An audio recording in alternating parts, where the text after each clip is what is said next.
Dear students, Sita group of education से मैं सुनील वर्मा विशेष रूप से कक्षा 10 के छात्रों के लिए भौतिक विज्ञान इकाई मानव नेत्र एवं रंग बिरंगा संसार। आज का टॉपिक है मानव नेत्र और उसकी संरचना तथा कार्य विधि। मानव नेत्र प्रकृति की एक अमूल्य देन है। मानव नेत्र एक प्रकाश संवेदी अंग है जिसके द्वारा परिवेश में उपस्थित वस्तुओं को हम देखने का कार्य करते हैं। मानव नेत्र लगभग गोलीय होता है जिसका व्यास लगभग 25 मिलीमीटर होता है। मानव नेत्र में एक नेत्र लेंस लगा होता है जो प्रोटीन का बना होता है, जिसके द्वारा प्रतिबिंब नेत्र के भीतरी भाग में उपस्थित दृष्टिपटल या रेटिना पर बनता है, जिसकी सूचना मस्तिष्क को जाती है और मस्तिष्क वस्तुओं को देखने का ज्ञान प्राप्त करता है। प्रारंभ करते हैं मानव नेत्र की संरचना से।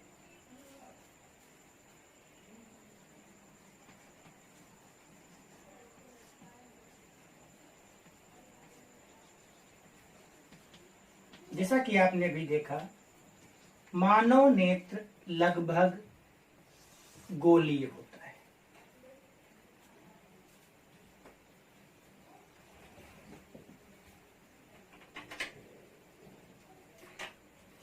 जिसे हम नेत्र गोलक भी कह सकते हैं।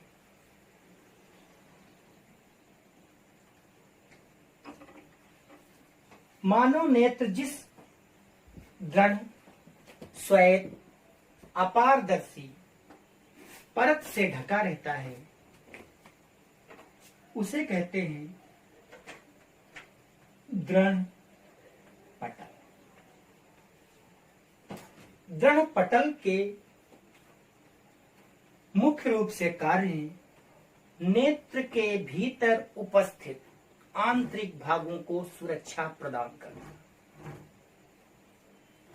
दृढ़ पटल का सामने का भाग बाहर की ओर उभरा हुआ होता है।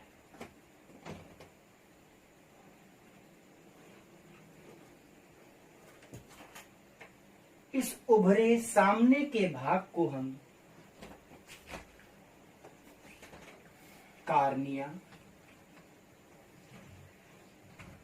या स्वच्छ मंडल कहते हैं।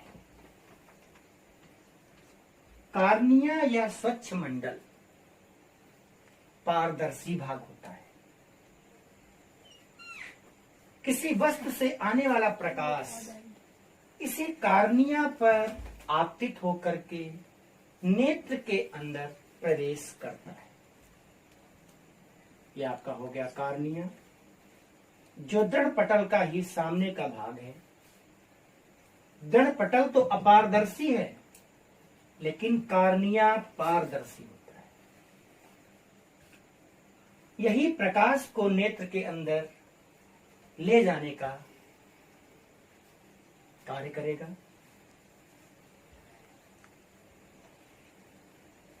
कार्निया पर आपतित प्रकाश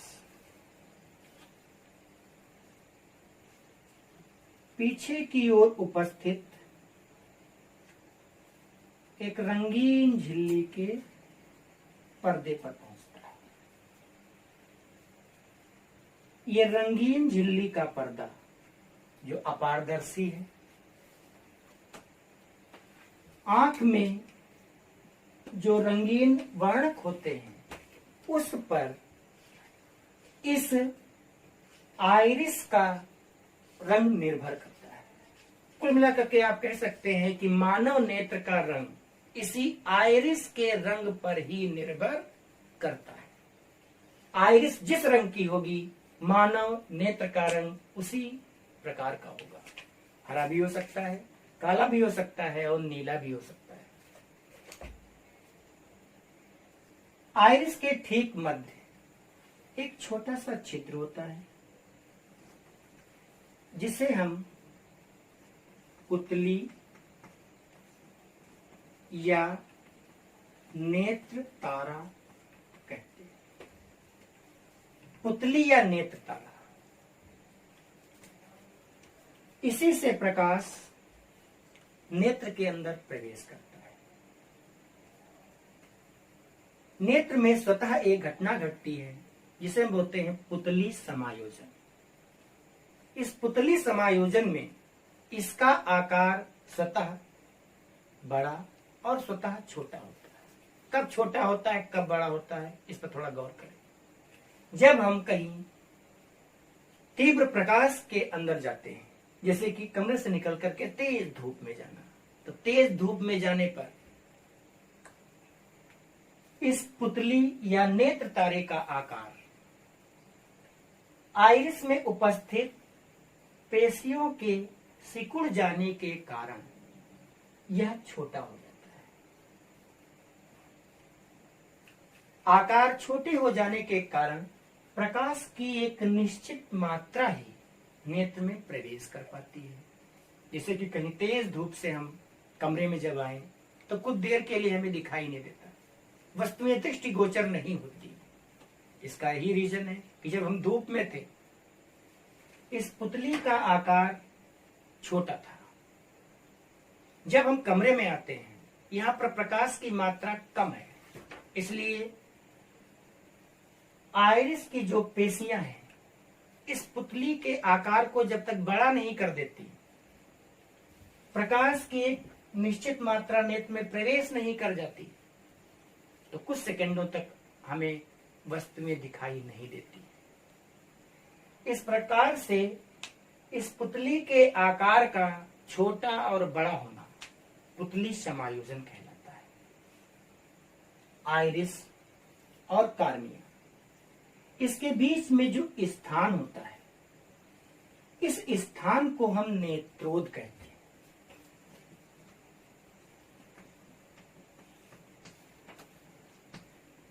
इस नेत्रोद में एक जल के समान पारदर्शी, जल के समान पारदर्शी तथा नमकीन द्रव भरा रहता है, जिसे हम जलीय द्रव कहते हैं।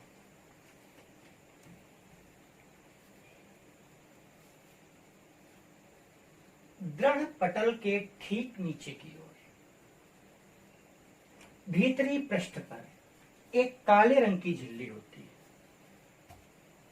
दृढ़ पटल के ठीक भीतरी पृष्ठ पर एक काले रंग की झिल्ली, या यूं कह दीजिए दृढ़ पटल के भीतरी पृष्ठ पर एक काले रंग की दूसरी परत होती है।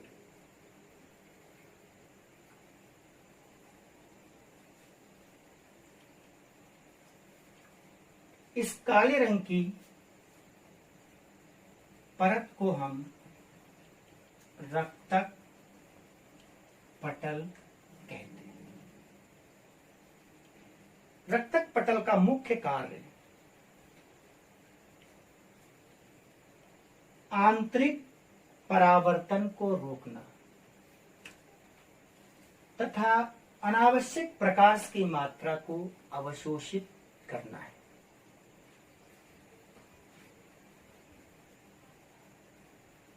आइरिस के ठीक पीछे की ओर प्रोटीन का बना हुआ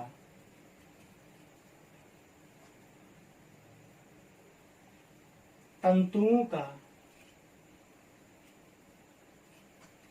एक द्विउत्तल लेंस होता है। ये द्विउत्तल लेंस कई परतों का होता है। सभी परतों का अपवर्तनांक भिन्न भिन्न होता है। अगर हम माध्य अपवर्तनांक की बात करें तो नेत्र लेंस का, जिसे बोलते हैं नेत्र लेंस, और इस नेत्र लेंस का माध्य अपवर्तनांक 1.44 होता है। नेत्र लेंस अपने स्थान पर कुछ धागे के समान महीन तंतुओं के द्वारा अपने स्थान पर टिका रहता है। ये धागे के समान नेत्र लेंस के दोनों सिरों पर इस प्रकार से निलंब स्नायु होते हैं, जिनकी सहायता से ये अपने स्थान पर टिका रहता है। इन निलंब स्नायुओं से कुछ मांसपेशियां जुड़ी होती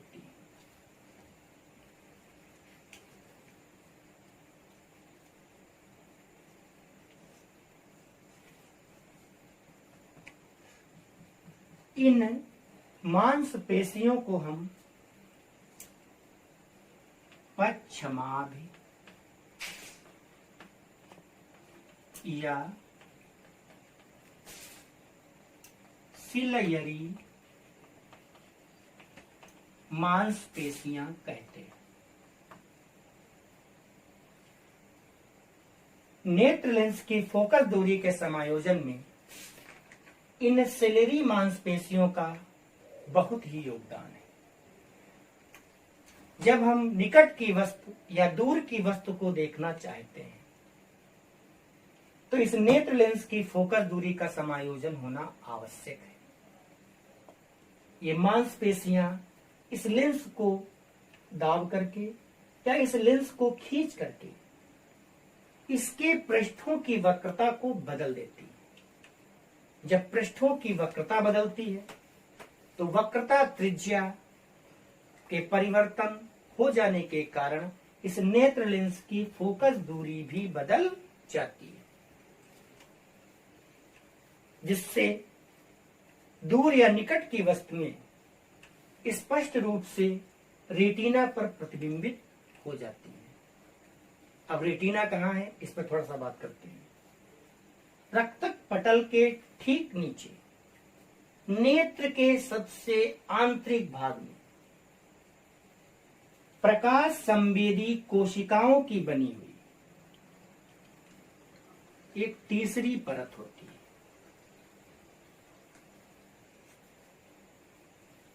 है। इस परत को हम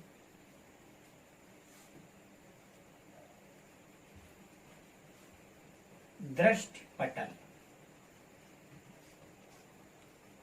या रेटिना कहते हैं। दृष्टि पटल या रेटिना, इसमें प्रकाश संवेदी कोशिकाएं होती हैं। दृग तंत्रिकाओं या सिराओं का एक जाल फैला रहता है जो अपने ऊपर बने हुए प्रतिबिंब की सूचना मस्तिष्क को भेजती है।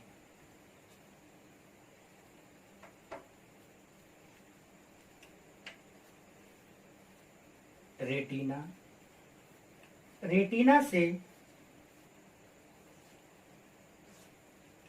दृष्टि तंत्रिकाएं या दृग तंत्रिकाएं निकल करके बने हुए प्रतिबिंब की सूचना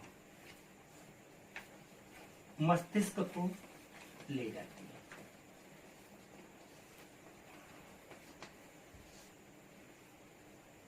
है। नेत्र लेंस, रेटिना, इसके बीच में उपस्थित स्थान को हम काचाभ कक्ष कहते हैं।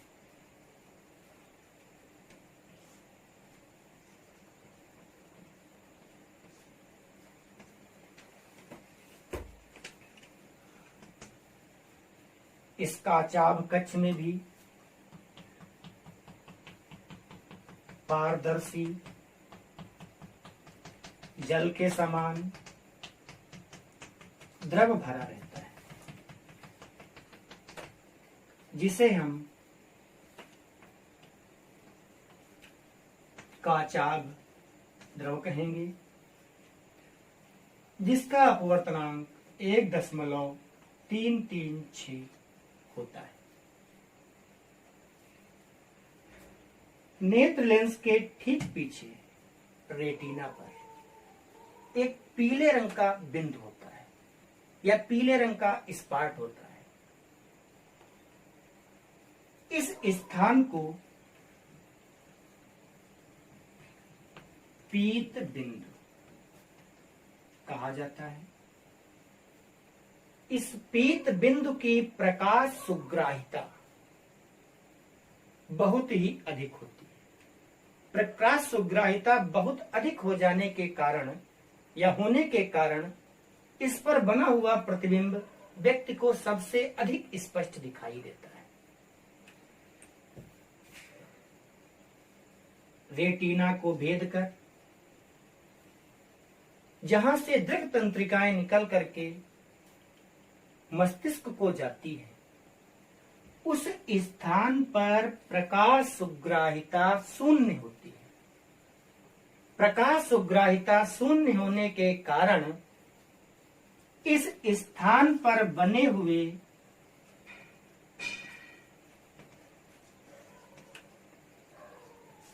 प्रतिबिंब व्यक्ति को दिखाई नहीं देते। इस स्थान को हम अंध बिंदु कहते हैं।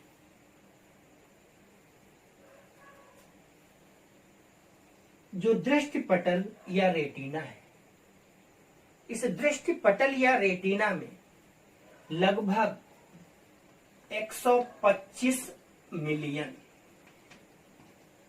प्रकाश संवेदी कोशिकाएं होती हैं।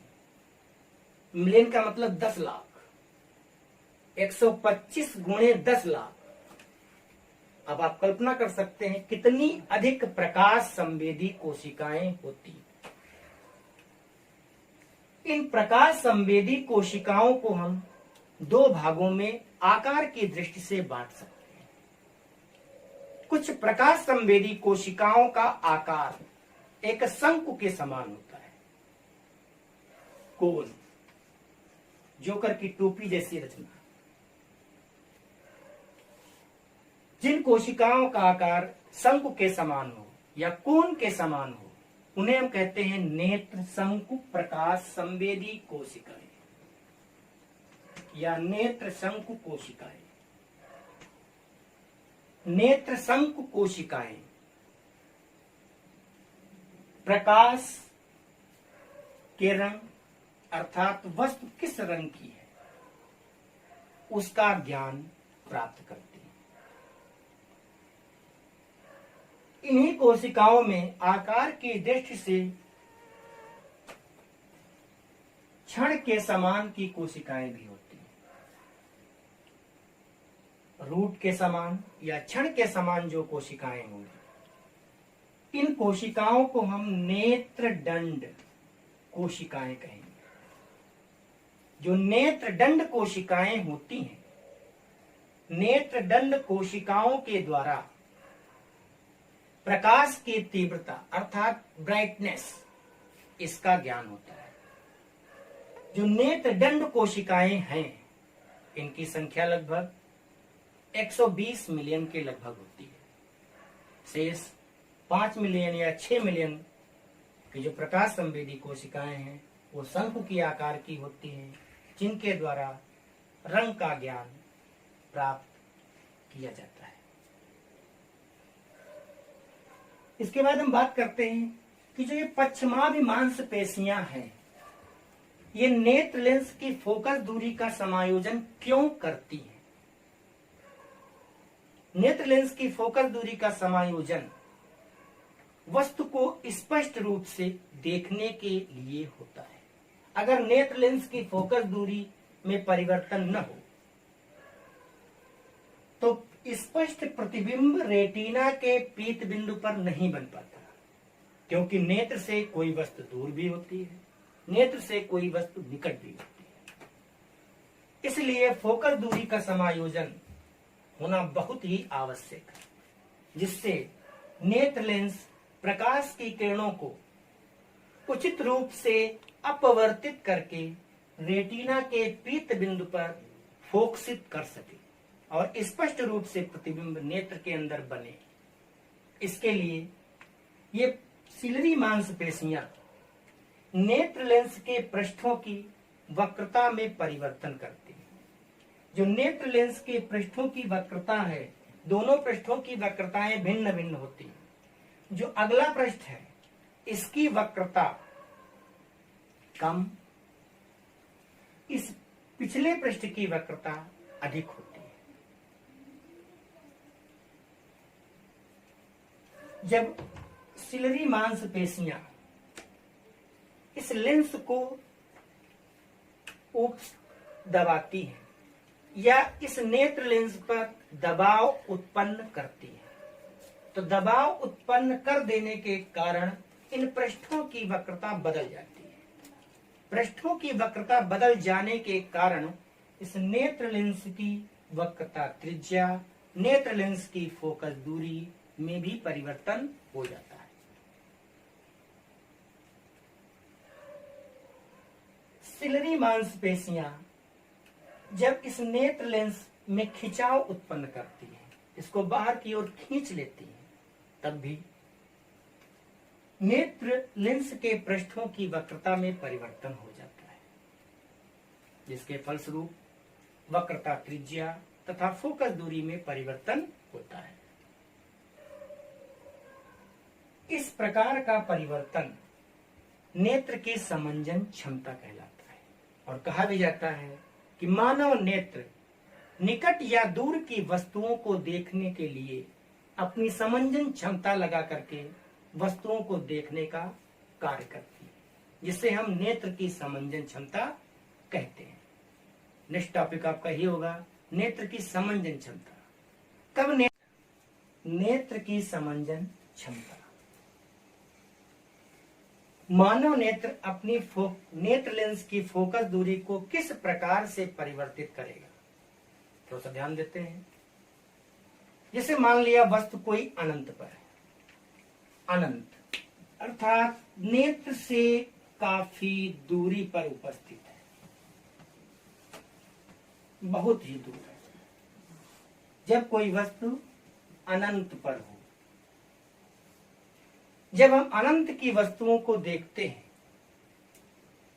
तो जो नेत्र लेंस होता है उससे लगी हुई जो पश्चिमाभि मांसपेशियां होती हैं, उन पर किसी प्रकार का कोई भी तनाव नहीं होता। तनाव न होने की स्थिति में नेत्र को हम शांत अवस्था में मानते हैं। जब हमारे नेत्र दूर की वस्तुओं को देखते समय शांत अवस्था में होते हैं, दूर की वस्तुओं को देखते समय किस अवस्था में? शांत अवस्था में होते हैं। शांत अवस्था में नेत्र होने से नेत्र लेंस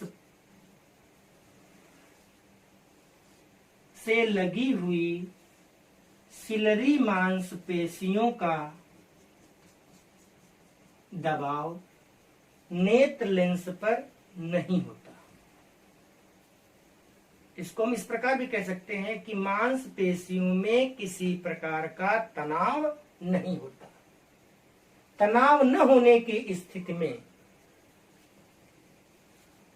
नेत्र लेंस के पृष्ठों की जो वक्रता है वो न्यूनतम हो जाती है।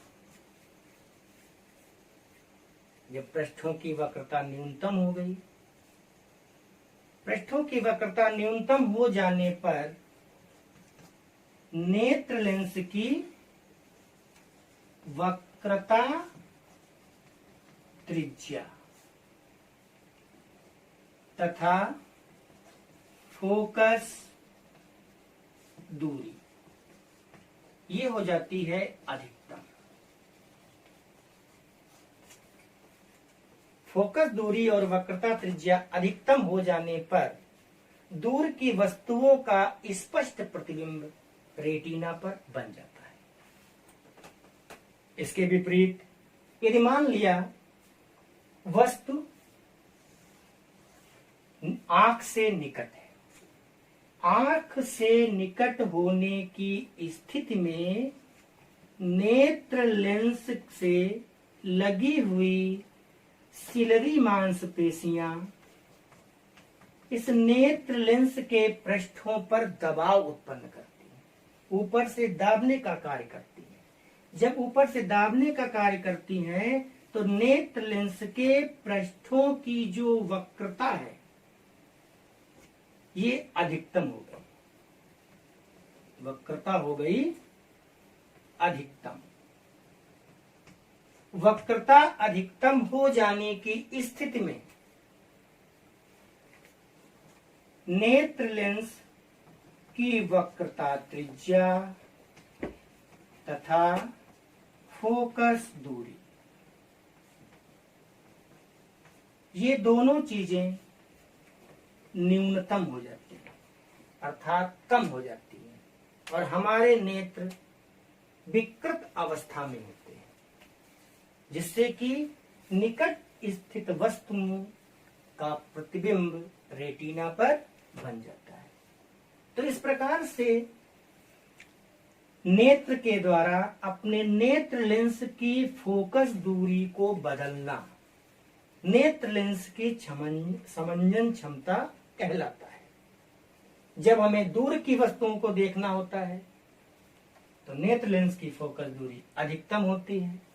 जब हमें निकट की वस्तु को देखना होता है, नेत्र हमारे विकृत अवस्था में रहते हैं और नेत्र लेंस की फोकस दूरी न्यूनतम रहती है। दो बिंदुओं के माध्यम से भी समझ सकते हैं।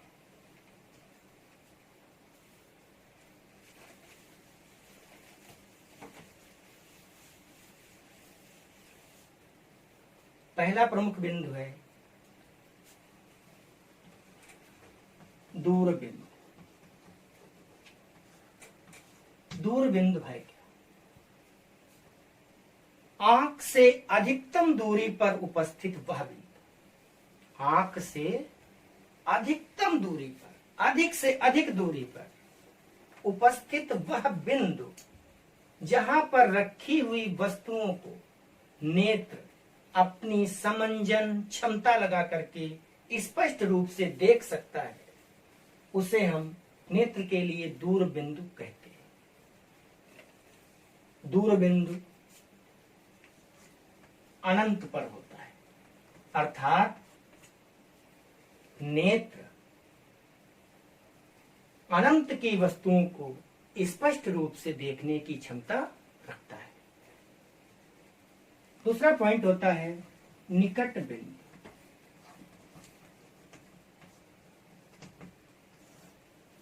आंख से कम वह दूरी जहां पर रखी वस्तुएं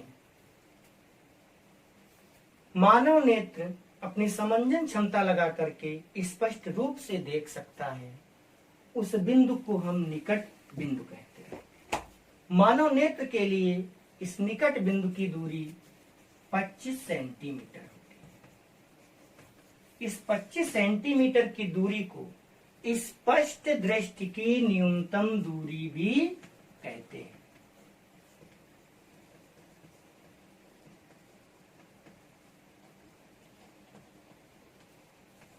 स्पष्ट दृष्टि की न्यूनतम दूरी का मतलब क्या होता है?